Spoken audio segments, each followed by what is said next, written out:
welcome to Geek Bombast's Video Reviews.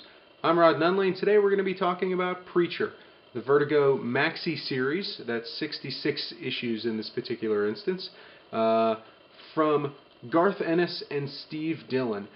This is a series that started in 1995 and told the story of a small-town Texas preacher with a dark past who is imbibed with the power of Genesis, which is the voice of God, and then Custer, with his band of friends, go on a quest to find God and make him answer for what they perceive as his crimes. So we're going to talk a little bit about that. We're specifically going to be talking about the hardback collection of that book, instead of the normal trade paperbacks that were released by Vertigo, starting when the series first had enough issues to collect.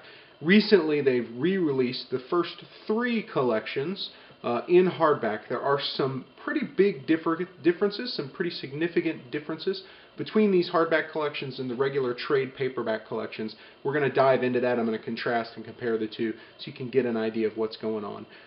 So thanks for joining us. Let's take a look at the book and see what you think. When I was a kid, this was probably about the geekiest and coolest thing for you to own. Well, first of all, because it was a lighter. Can't beat a Zippo, quality, everything like that, but it was the phrase on the lighter that really struck out at people, and that was because of a particular comic book. That comic book, of course, is the one we're talking about, Preacher. This is the hardback collection of that book, Volume 1, Book 1 as they're calling it here, and it's Garth Ennis'S Magnum Opus, I would say. Probably the most popular thing he's ever done, at least in my opinion. I might be biased, of course, because this is a book about Texas, by God, and that, I think, says everything about the book. It's kind of Garth Ennis'S and Steve Dillon's really, well, I guess it's their statement on what Texas is to them, and I think they've got a decent, if not perfect, grasp on what it means to be a Texan, and they kind of illustrate that in this book. Book 1 is different in the hardback collection because it collects straight through the first 12 issues. That is going to be unique in that the trade paperback series that was collected previously just collected individual storylines. The first one being Gone to Texas, the second one being Until the End of the World, so on and so forth. Well, this one just collects Gone to Texas, and then the rest of the next story here, Until the End of the World, goes through Chapter 12. So kind of unique, kind of interesting and different. How is the collection? Well, there's been some debate on the paper, on the quality of the paper. I got to tell you, I think it's a little bit of an improvement. Now, some people are going to tell you differently. They're saying that it's the same as the trade, and while I think that it is similar to the trade, it is not exactly the same. Well, let's look at it a little closer.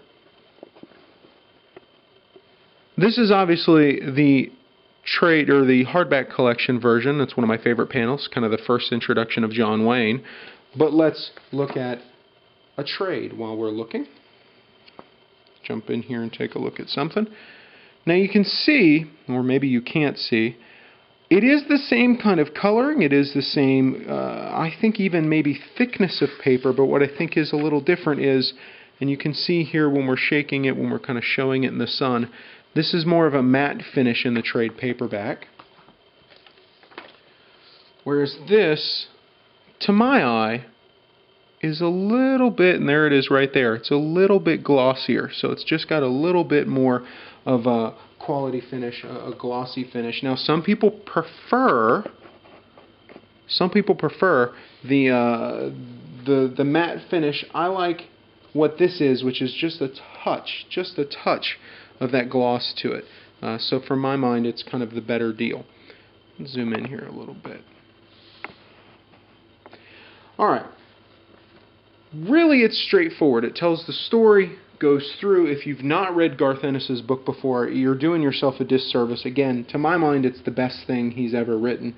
I will say, Until the End of the World, the second story arc that's in this, which is kind of about Jesse's family, is, for me, maybe the weaker story in the series. But by no means does that make it bad. It's actually really, really fantastic. Still gets really good. And of course, without it, you don't really have a good sense of what is important about Jesse Custer.